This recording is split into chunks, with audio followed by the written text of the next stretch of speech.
नमस्ते everyone, my name is Rohit Ahuja. Welcome to Pathshala. तो आज हम शुरू करने वाले हैं रियल नंबर चैप्टर की second exercise. First exercise lecture में हमने कंप्लीट कर ली थी।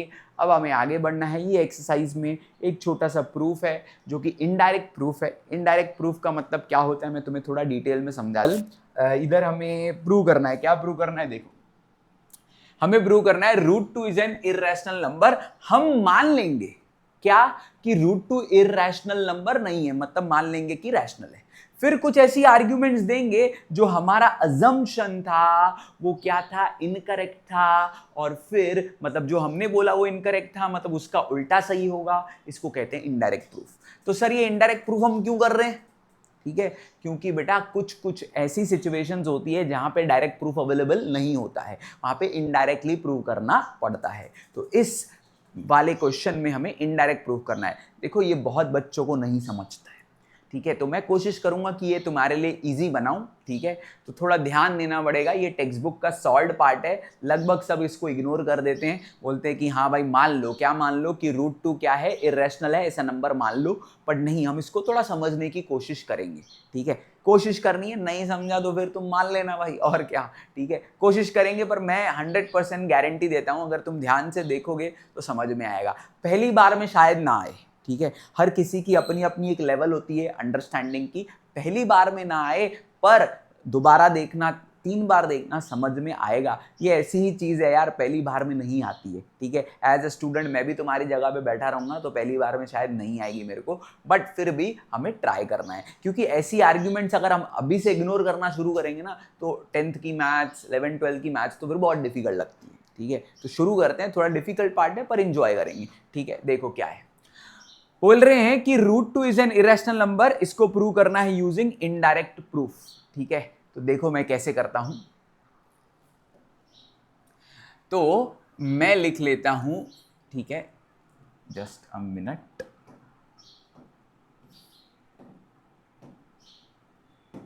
मैं लिख लेता हूं कि मान लेते हैं रूट टू इज एन क्या, रैशनल। ठीक है, जो हमें प्रूव करना है उसका उल्टा हमें अजम्पशन ले लेना है कि हाँ इसका उल्टा सही है।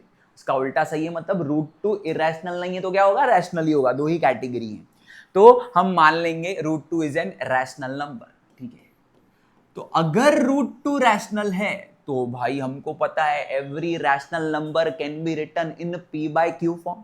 तो हम बोलते हैं कि root two is equal to क्या, पी बाय क्यू, वेयर, अब ध्यान से देखना मैं इधर क्या लिख रहा हूं ये समझने की कोशिश करना। Where P by Q is the reduced form. Meaning मैं डिटेल में लिख के देता हूं। मीनिंग, इसका मीनिंग क्या, दैट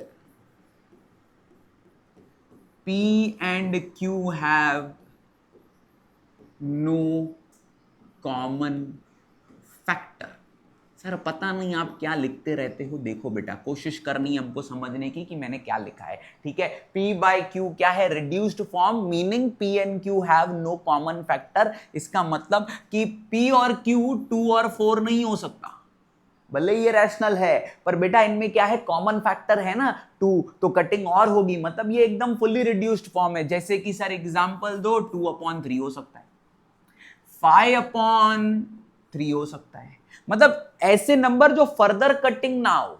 इधर 2/4 में फर्दर कटिंग हो रही थी, इसके लिए हम कह सकते थे कि ये नहीं हो सकता, पर ये हो सकता है। 2/3 होगा, 5/3, ऐसे कुछ भी हो सकता है। तो आई होप तुमको समझ में आ गया कि मैंने क्या अज्यूम किया है। मैंने अज्यूम किया है कि ये एकदम रिड्यूस्ड फॉर्म है। अब आगे बढ़ते हैं। अब हमने ये बोल दिया कि पी एन क्यू क्या है, एकदम रिड्यूस्ड फॉर्म है, इसमें कुछ कॉमन नहीं है। अब देखो क्या करते हैं। मैं करता हूं इसको स्क्वायरिंग बोथ साइड्स। क्या करता हूं, स्क्वायरिंग बोथ साइड्स, यानी कि रूट टू का square is equals to P by Q the whole square. तो ये हो जाएगा 2 is equals to P square upon क्या, क्यू स्क्वायर। मानते हो? सर ऐसा कर सकते हो आप, अरे आप कुछ भी कर सकते हो, इज इक्वल्स टू है ना, तो दोनों बाजू कुछ भी कर सकते हो, मल्टीप्लाई कर सकते हो, डिवाइड कर सकते हो, स्क्वायर कर सकते हो, स्क्वायर रूट भी ले सकते हो, ठीक है। तो अब मैंने स्क्वायरिंग किया, अब ये क्यू स्क्वायर डिवाइड में इधर आएगा मल्टीप्लाई में, तो 2q² इज इक्वल्स टू क्या हो गया, p²। अब इस पे थोड़ा गौर फरमाते हैं, मतलब क्या, हमने ये बोल दिया कि p² क्या है, 2 इंटू क्यू²। अभी q क्या है उसको बाद में सोचेंगे, q एक नंबर ही है, यानी कि p² 2 इंटू क्यू² है, मतलब q कुछ भी हो जाए, ठीक है, q1 हो, 3 हो, 5 हो, उसका स्क्वायर कुछ भी हो जाए, पर अगर तुमने उसको 2 से मल्टीप्लाई किया, अगर तुमने उसको 2 से मल्टीप्लाई किया, तो ध्यान से सुनना, तो गारंटी है ना कि it will become a even number, guarantee है ना कि it will become a even number. मानते हो कि नहीं?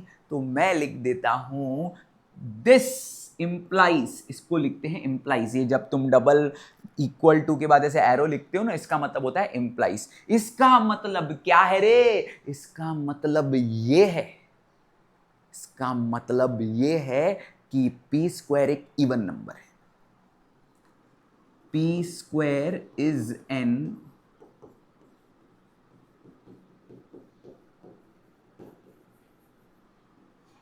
अगर p² इवन है तो मैं ये कह सकता हूं कि p भी इवन है। तुम जितने भी नंबर उठा लो, इवन नंबर उठा लो, उनके स्क्वायर भी इवन होते हैं। तो जैसे कि 2 का स्क्वायर 4 होता है, 4 का 16 होता है, 6 का 36 होता है, 8 का 64 होता है, सबके स्क्वायर्स क्या है, इवन है। मतलब अगर किसी का स्क्वायर इवन है तो उसका स्क्वायर रूट भी इवन होगा। जैसे कि अगर 4 इवन है तो 4 कहां से आया, 2 स्क्वायर से आया, तो 2 भी इवन है। मतलब अगर किसी का स्क्वायर इवन है तो वो नंबर भी इवन ही होगा। तो मैं लिखूंगा that is p is an even number. p क्या है, एक इवन नंबर है, ठीक है। तो इसको ना बॉक्स में डाल के रख देता, that is p is an even number. अभी अपन ने गारंटी ले ली है p एक इवन नंबर है। अब ध्यान देना, ठीक है, अब ध्यान देना, ये हो गया फर्स्ट पार्ट कंप्लीट, ठीक है। इसको अपन थोड़ा इधर ऐसे, अब सेकंड पार्ट पे कंसंट्रेट करते हैं। अब p² तुमने लिख लिया है ना, p² क्या है, इवन है, p भी क्या है, इवन है, मानते हो? बरोबर। तो मैं ऐसा लिख देता हूं ना भाई, क्या लिख देता हूं, मैं लिख देता हूं p is equal to 2 into T, कोई भी एक इवन नंबर मैं लिख देता हूं इधर, t इज एनी इंटीजर, ठीक है। t क्या है, कोई भी एक इंटीजर है, ओके। सर इंटीजर ही क्यों लिया आपने, नेचुरल क्यों नहीं लिया, होल क्यों नहीं लिया? बेटा -4 भी हो सकता था ना, p² इवन है, p इवन है, इवन नंबर नेगेटिव नहीं होते हैं क्या, होते हैं।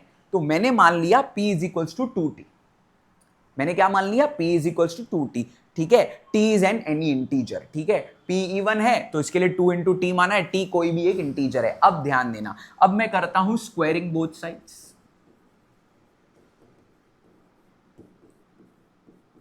देखो पूरा देखोगे तो ही समझ में आएगा, अगर यहां तक नहीं समझा तो पॉज करो, रिवाइंड करो। मैं समझ रहा हूं तुम्हारी भावनाएं, एकदम गारंटी के साथ समझ रहा हूं कि ये शायद इजीली नहीं समझता है, ठीक है। अगर मैं स्टूडेंट हूं तो मुझे भी फर्स्ट टाइम में बहुत दिक्कत हो रही है, पर कोशिश करोगे तो 100% समझेगा, ध्यान दो। तो मैं लिख देता हूं स्क्वायरिंग बोथ साइड्स, तो इधर हो जाएगा p², ठीक है। अब 2 का स्क्वायर हो जाएगा इधर, और t का भी, तो यानी कि 2t² हो जाएगा, बेसिकली हो जाएगा 4t², मानते हो? बरोबर। अब इधर देखो, इधर मैं रिजल्ट नंबर लगा देता हूं 1, रिजल्ट नंबर क्या लगा दिया, 1। अब इधर आ गया है p² is equals to 4t²। अब ध्यान से देखना मैं क्या कर रहा हूं, अगर समझ में आ गया तो इंजॉय करोगे, मतलब ऐसा जम मारोगे, बोलोगे वाह यार क्या मजा आया समझ के। मैथ्स ऐसा ही है बेटा, जिनको समझ में आता है वो कूदते हैं, ठीक है। कूदते मतलब एकदम खुशी से कूदते हैं, जिनको नहीं आता है वो दुखी से कूद जाते हैं, बोलते हैं नहीं बाढ़ में गई मैथ्स, ठीक है। तो p² is equals to 4t²। अब p² क्या है, इधर देखो, p² क्या है, 2q², मैं इधर लिख देता हूं 2q²। ये कहां से आया, फ्रॉम 1। अब भाई तुमको बेसिक तो आता ही है, ये 2 इधर मल्टीप्लाई में इधर जाएगा,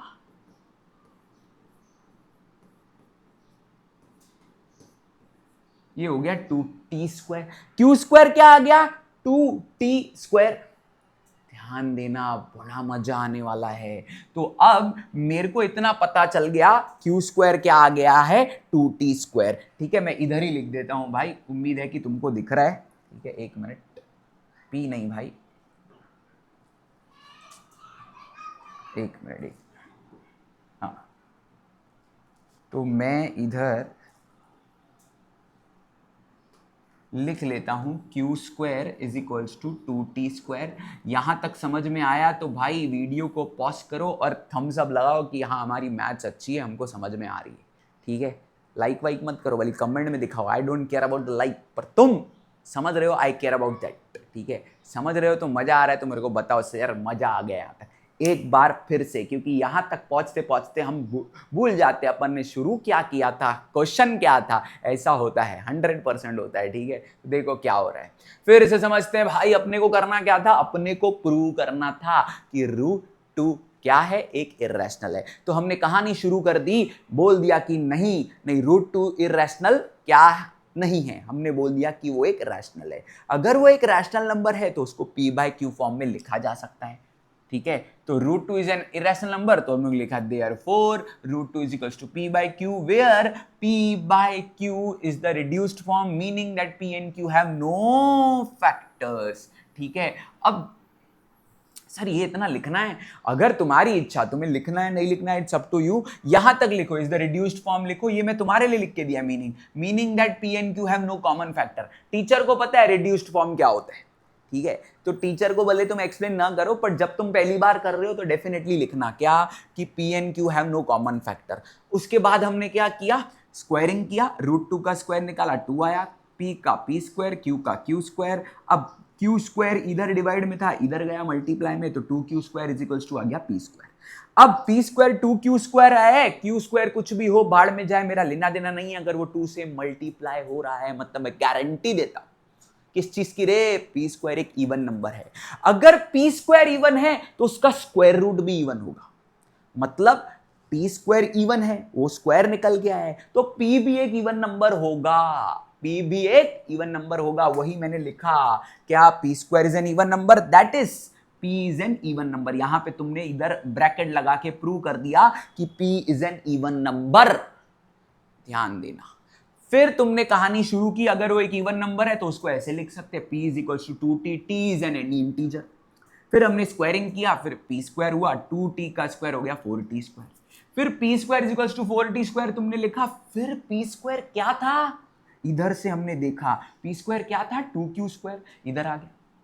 अब 2 मल्टीप्लाई से इधर आ गया, डिवाइड में 4 का हो गया 2। फाइनली हम यहां तक पहुंच गए थे, q² is equals to t², 2t²। मतलब इधर देखो यार, मैं मैथ्स का टीचर हूं ना, तो बोर्ड का पूरा यूज करूंगा।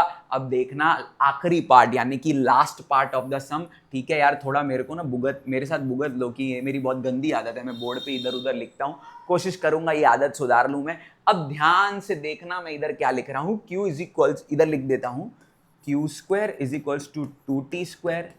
इधर भी कहानी वही हो गई ना यार, q² अगर 2t² है मतलब q² भी इवन हो गया, क्योंकि भाई 2 इंटू टी, देखो t कुछ भी हो, उसका स्क्वायर कुछ भी हो, तेल लगाने जाए, तुम निकाल लो भाई साहब, t 5 है, t -5 है, -2 है, कुछ भी हो, कुछ भी हो।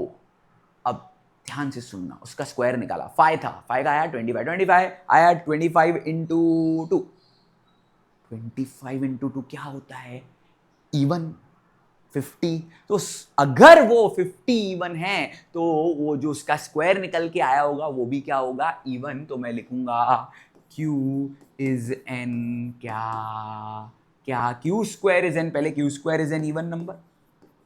सेम कहानी जो P के साथ हुई थी, that is Q is also even. मतलब तुमने ये प्रूव कर दिया कि Q क्या है रे, इवन। इधर तुमने ये प्रूव किया P भी इवन है, मतलब ये हो गया तुमने शुरू से ही सब गलत किया था।